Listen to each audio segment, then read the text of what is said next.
In Florida, a combination of dramatic population growth and land scarcity has created two poles for the state's industrial real estate market.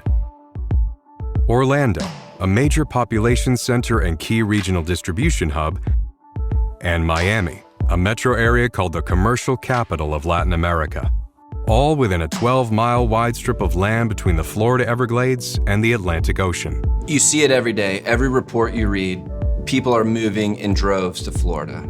Orlando continues to see record population growth. South Florida continues to see record population growth. Currently, 22 million people reside in the state. That number grows by 6,000 people per week. A lot of that consumer demand and a lot of that buying is driving warehouse space needs. I've seen all the metros evolve from very, very high vacancy, low industrial focus to more of a primary focus on establishing strategic warehouses in A-plus locations in order to serve that population. Many organizations operate their Miami or Orlando portfolios through New York, Chicago, outside of the region. We've assembled a team that's best in class located in these markets. We see deal flow that not other organizations see.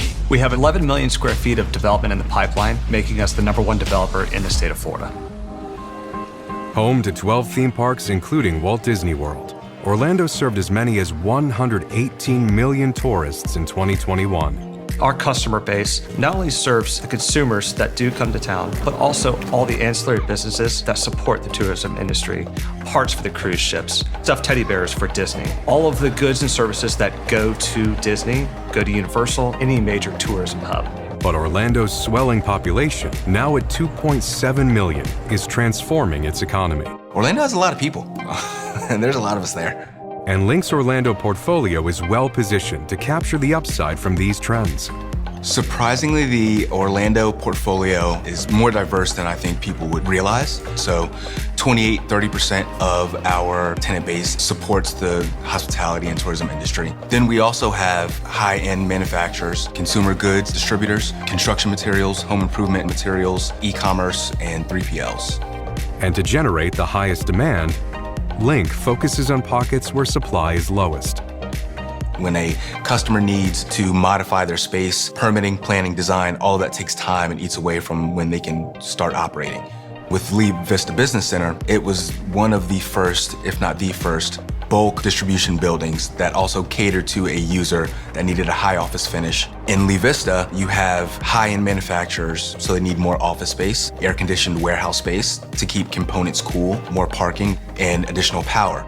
Because we have a higher office build-out, we are able to put a value on those amenities because we have the ability to deliver space more timely than if the customer had to go out and build it and recreate it. Link's deep local market expertise is a key advantage over other developers, allowing Link to secure both the land and permits necessary to stay ahead of the competition. The biggest challenge to development in Orlando is obviously finding the site, but on top of the site, we have wetland issues, soil issues, endangered trees and animals that we have to deal with on site. We make sure we bring in the right engineers, the right construction crews, the right architects. And when everyone wins, development goes a lot smoother. Link's success in Florida to date has been exceptional, and the economic tailwinds are only growing stronger. Through COVID, tourism took a step back, which allowed for a new customer diversification in Orlando and Miami. Tourism is now creating a much greater tailwind in these markets. We had 75 million tourists through Orlando. Miami is the cruise ship capital of the world. So we're adding this tailwind to the new diversification through COVID. Combined with our development pipeline, it's allowing for massive amounts of rent growth in the Florida markets.